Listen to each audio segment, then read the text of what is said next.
Hello बच्चों, मेरा नाम प्रिंस और आप सभी का आपका चैनल पिंक प्लस पर स्वागत है। बच्चों आज की वीडियो में जानने वाले हैं संगत कोण क्या होता है, कैसे बनता है, कब बनता है, इसका क्या खास बात है, अंतः कोण क्या होता है, बाह्य कोण क्या होता है, एकांतर अंतः कोण क्या होता है, एकांतर बाह्य कोण क्या होता है, तिर्यक रेखा के एक ही ओर बने कोण किसे कहते हैं, कब बनता है, क्या चीजें, सारी बातें। ठीक, तो आशा करता हूँ कि इस वीडियो को देखने के बाद आपको इस टॉपिक पर किसी और वीडियो को देखने की जरूरत नहीं पड़ेगी। तो चलिए फिर शुरू करते हैं। तो बच्चों अब यहाँ पर शुरू से शुरू करते हैं। आप देखो ध्यान से, एक रेखा है अपने पास। ठीक, अब रेखा को हम सब जानते हैं कि रेखा इधर से भी बढ़ सकती है और इधर से भी बढ़ सकती है। तो कुछ ऐसा निशान लगाता है। ठीक है, वेरी गुड। अच्छा, ये तो अपने पास एक रेखा है। ठीक, दूसरी रेखा अपने पास मान के चलो ये एक रेखा है। ठीक, तो ये भी एक रेखा है। ठीक, अब एक पेज पर एक सतह पर जब दो रेखाएं होती है ना, तो हमेशा दो परिस्थिति हो सकती है। क्या, या तो एक दूसरे को काटती होंगी या नहीं काटती होंगी। तो यहाँ पर नहीं काट रहा है ना, और यहाँ पर ये मान लो ये दो रेखाएं तो ये दूसरे को काट रही हैं। ठीक, लेकिन ऐसा नहीं है। देखो हम ध्यान से, क्या है, रेखा को हम हमेशा बढ़ा सकते हैं, आगे तो बढ़ सकता है। ठीक, तो ये रेखा सामने सामने सीधा सीधा कुछ ऐसे बढ़े, टेढ़ा नहीं कर सकते। ठीक है, बट सामने तो कर सकते हैं, बढ़ा तो सकते हैं। तो ये सामने सामने जाएगा ऐसे, और ये कुछ इधर से भी ऐसे। ठीक है, वेरी गुड। ये ऐसे से सामने सामने जाएगा, और ये कुछ नीचे है तो नीचे की तरफ जाएगा थोड़ा। ठीक, तो कुछ इस तरह से आया, तो कहीं ना कहीं आप देखेंगे एक पॉइंट पे तो ये दोनों एक दूसरे को कट कर रही हैं, यहाँ पे एक दूसरे को काट कर रही हैं। ठीक, तो इसलिए हम इन दोनों को क्या बोलेंगे, प्रतिच्छेदी रेखाएं बोलेंगे। क्योंकि अभी तक तो आपको सिर्फ इस रेखा का इतना हिस्सा ही तो दिख रहा है, इसलिए आप कह रहे हो कि यहाँ पर ये प्रतिच्छेदी रेखाएं नहीं है, बट कहीं ना कहीं अगर बढ़ाएंगे तो प्रतिच्छेद करेंगे ही करेंगे। ठीक है, अच्छा, ये जो काट रही है इसको हम हिंदी में कह सकते हैं प्रतिच्छेद करना, है ना।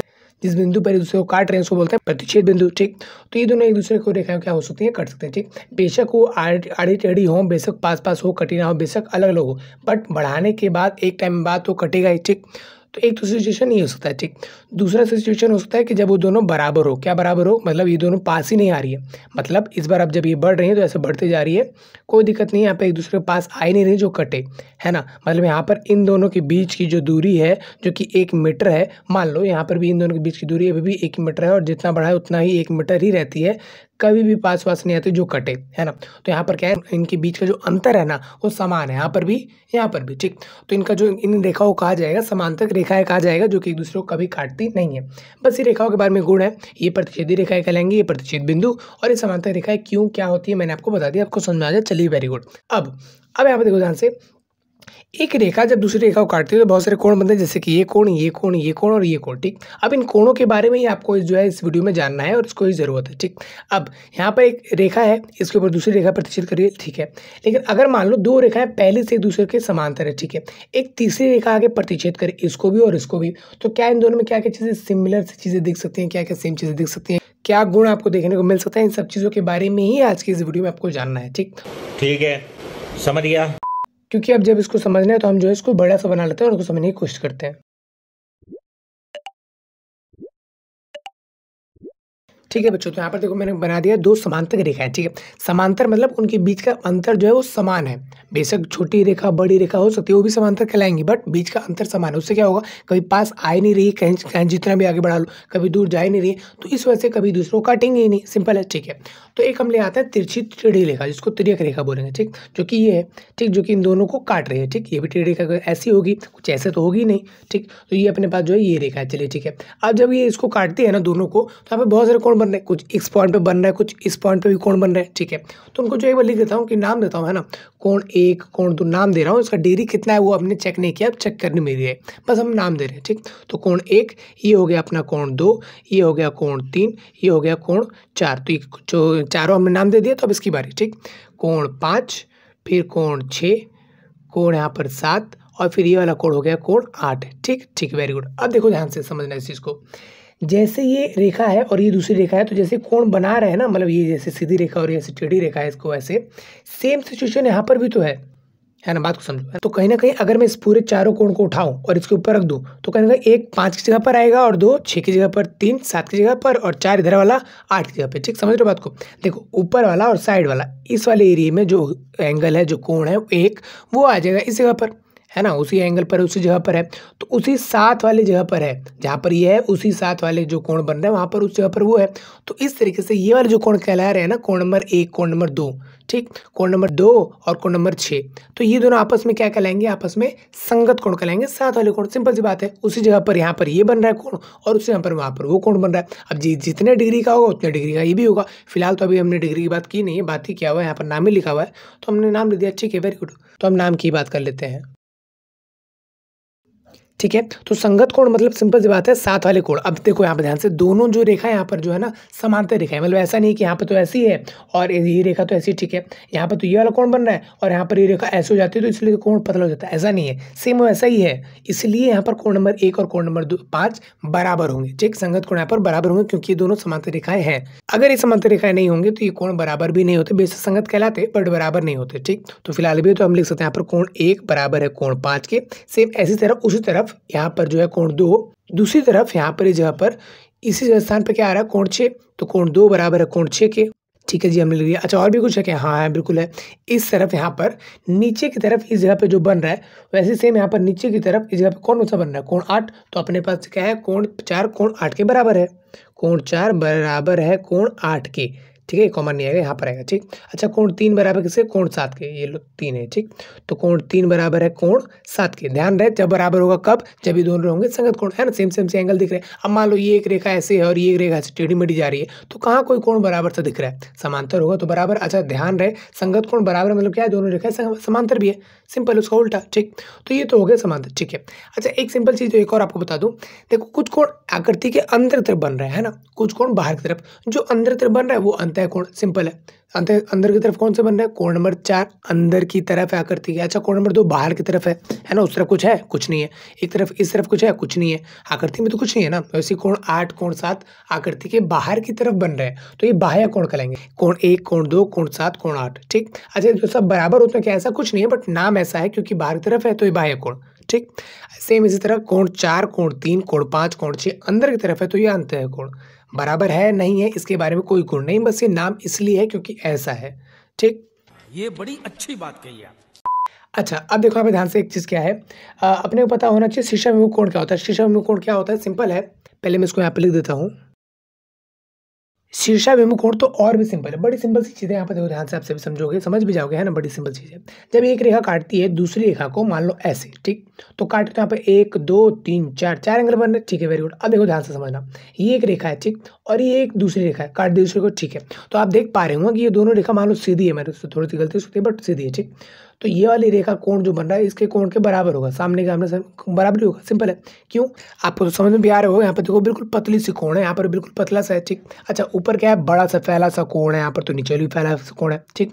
तो बेसिकली यहाँ पर कंफर्म नहीं हो रही चीज़ें, एक बार में एक नजर में नहीं समझ में आ रही, बट यहाँ पर तो समझ में आ रहा है क्या कि जब कोई दो रेखा आपस में कट करती हैं तो आमने सामने कोण, मतलब पॉइंट के इधर वाला शीट्स जो बोलते हैं ना, शीट्स के विमुख, विमुख मतलब उसके मुंह के उल्टे उल्टे मुंह के, है ना। तो ये वाला कोण इसके बराबर होगा, ये वाला कोण इसके बराबर। कितना कितना है आई डोंट नो, उसकी जरूरत नहीं है, बट इतना है, ऐसा है कि सामने आमने सामने कोण क्या है? बराबर, ठीक। तो यही सेम सिचुएशन यहाँ पर भी है। देखो यहाँ पर भी एक रेखा है, ये दूसरी रेखा है, तो यहाँ पर कोण 1 कोण 3 के बराबर होगा, तो अपने को बस ये लिख देना है कोण 1 बराबर है कोण 3 के, ठीक है, वेरी गुड। अच्छा कोण 2 कोण 4 के बराबर होगा, ठीक है, कोण 2 जो भी होगा कोण 4 के बराबर ही होगा, ठीक ठीक। सेम ऐसे नीचे भी कुछ हो रहा है। अभी इन दोनों को एक साथ मत देखो, अलग देखो क्योंकि अलग अलग काम करता है, ठीक। यहाँ पे क्या हो रहा है? कोण एक ये रेखा एक ये रेखा, ठीक। तो कोण 5 कोण 7 के बराबर, कोण 6 कोण 8 के बराबर। तो सेम चीज़ है, ये मैं लिख देता हूँ यहाँ पर कोण 5 कोण 7 के बराबर और कोण 6 कोण 8 के बराबर। कोण 6 कोण 8 के बराबर ऐसा क्यों है? क्योंकि आप ब्रैकेट में लिख देना शीर्षाभिमुख कोण है, ठीक, क्योंकि शीर्ष के विमुख कोण आमने सामने कोण, ठीक। शीर्ष पर अब बनने वाले आमने सामने जो विमुख उल्टे कोण होते हैं ना वही बराबर होते हैं, ठीक। तो ये था, ये तो बड़ा सिंपल चीज़ है और कुछ मुश्किल है नहीं, ठीक। अंतः कोण, बाह्य कोण, संगत कोण, शीर्षाभिमुख कोण, ये सब आप जान चुके हैं। अब बात कर लेते हैं एकांतर अंतः कोण की, ठीक। अब ध्यान से समझना इस चीज़ को। एक बात बताओ मुझे, सबसे पहले मैं लिख देता हूँ यहाँ पर एकांतर अंतः कोण। अच्छा अब देखो यहाँ पे ध्यान से मैं क्या कहना चाहता हूँ आप सभी को। देखो कोण 4 बराबर है कोण 8 के, कोण 4 कोण 8 के बराबर, किस बराबर? देखो मैंने यहाँ पे कहा था संगत कोण मतलब साथ वाला कोण है ना, इसको उठा के यहाँ पर रखूंगा तो 4 8 के बराबर होगा। तो इस चीज़ को आपको अब ध्यान में रखना होगा, ठीक है, वेरी गुड, इतना समझ में आ रहा है, ओके वेरी गुड। अच्छा कोण 8 कोण 6 के बराबर है, शीर्षाभिमुख कोण ये जो भी है वो उसके बराबर है। तो मैं कुल मिला के ये कह सकता हूँ ना कि कोण 4 कोण 6 के बराबर ही है। सिंपल, नहीं समझ में आया? देखो यहाँ पे ध्यान से क्या है, जो 4 कोण ऊपर बन रहे हैं ना वही 4 ऐसे नीचे बन रहे हैं, उनको उठाकर यहाँ पे लग दूं तो 4 आ जाएगा 8 के ऊपर। तो मतलब कहीं ना कहीं कोण 4 जो भी है जितने भी डिग्री का है वो कोण 8 के बराबर है, नाम दिया हुआ है ना, तो इसके बराबर, ठीक। अच्छा, दूसरी बार अपने को क्या पता है कि इतने में ही कि कोण 8 जो भी है ना वो 6 के बराबर है। शीशा में कोण ठीक कोण 5 कोण 7 के बराबर है और कोण 8 कोण 6 के बराबर। तो अभी हम कोण 8 की बात कर रहे हैं, ठीक। तो कोण 8 कोण 6 के बराबर है, ठीक। अच्छा, कोण 6 फिर कोण 7 4 के बराबर हो गया, ठीक। तो इतना बात तो मेरे को समझ में आ गया कि कोण 4 8 के बराबर और 8 6 के बराबर। तो कुल मिलाकर मैं कह सकता हूँ कि कोण 4 6 के बराबर है, ठीक। तो अब इतना मेरे को ना समझाना पड़ना पड़े, इसलिए मैं सीधा वहाँ पे लिख दूंगा एकांतर अंतः कोण। अंतः मतलब आप समझ जा गए होंगे, अंतः और अंदर वाला कोण है ना, जैसे कोण 3 कोण 4 ये सब अंदर वाले हैं, तो उनकी बात चल रही है, ठीक। तो इनमें ही कोण 4 कोण 6 के बराबर होगा।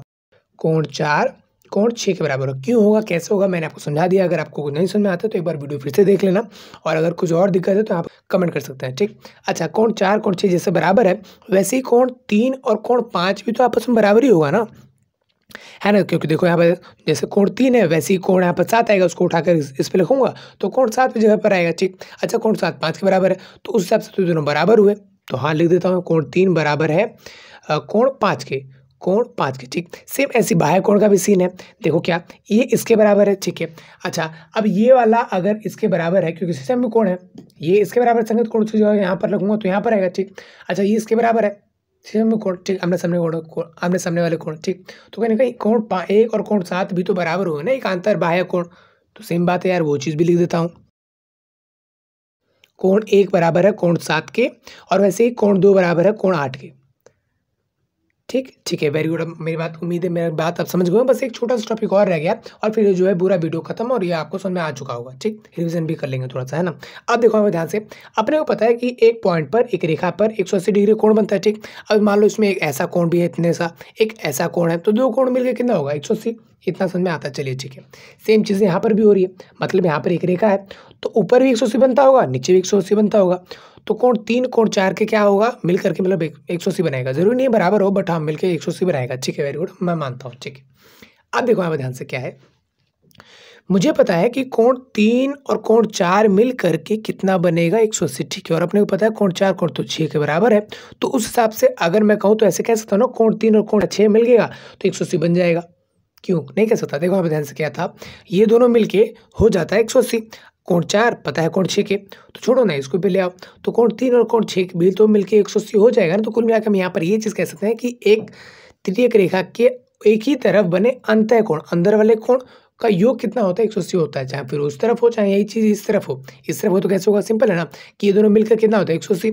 ये जो है वो ये है, अपने को तो पता है, ठीक है। तो उस हिसाब से कोण 3 कोण 4 और कोण 5 मिलकर कितना हो जाएगा 180, ठीक। तो यही चीज़ आप चाहो तो हिंदी में और यहाँ पर एक लाइन में लिख सकते हो कि तिर्यक रेखा के एक ही ओर बने अंतः कोणों का योग कितना होता है 180 होता है, जैसे कि आपको डिस्प्ले में मिल रहा है, ठीक। तो उम्मीद है बच्चों आपको समझ में आ गया होगा किस तरह से चीज़ें हैं। ज़्यादा चीज़ें हैं नहीं, कुछ खास है नहीं। हमने रेखाओं के बारे में जाना कि किस तरह से कोई बात नहीं। किस तरह से प्रतिच्छेदी रेखाएं होती हैं, रेखा एक दूसरे को कब काटती हैं कब नहीं काटती, समांतर रेखाएं क्या होती हैं, प्रतिच्छेदी रेखाएं क्या होती है, उस आधार पे हमने कुछ यहाँ पर कोण बनाए, उनको जो है नाम हम दिया है ना, साथ वाले कोण, संगत कोण। अब आकृति कुछ भी हो सकती है। अच्छा, अंदर बनने वाले कोण अंतः कोण, बाहर बनने वाले कोण बाह्य कोण, फिर चाहे आकृति कुछ और हो या फिर टॉपिक कुछ और बेशक कोई ना हो, ठीक। अच्छा, इस में क्या होता है, जब दो रेखाएं दूसरे को काटती हैं तो आमने सामने कोण जो है बराबर होते हैं, बात इतनी है, सिंपल। इसमें भी यही चीज़ है, इसमें भी यही चीज़, ठीक। एकांतर अंतः कोण क्या होता है, हमने संगत कोण कोण कुछ लॉजिक निकाला, और दूसरी बात ये भी कह डाली कि ठीक कि ये इसके बराबर होता है और ये इसके, तो कहीं ना कहीं दोनों बराबर ही हुए। तो हमने ये बात कही इतनी लंबी चौड़ी है ना घुमा करके, और इसका एक अलग से नाम दे दिया एकांतर अंतः कोण, के आगे से हमने जो समझाना पड़े कि भाई ये इसके बराबर होता है। कहने मतलब है कि अगर क्वेश्चन में हमको ये दिया हो और ये निकालना, तो सीधा इससे ये निकाले इससे वो निकाले, ऐसा नहीं, सीधा इससे ये बता दो कि भाई ये जो कोई कोण 6 है उतना डिग्री भी होगा। क्यों, क्योंकि भी क्या एकांतर अंतः कोण है। सेम ऐसे जो एकांतर बाह्य कोण का, ठीक। तो उम्मीद है बच्चों मेरी बात समझ में आपको आ गई होगी। ठोक दीजिए महाकाल का, ठोक दीजिए 5000 लौटे दिख जाना चाहिए। तो इस वीडियो में तो फिलहाल इतना ही, मिलते हैं अगली वीडियो में, तब तक के लिए जय हिंद।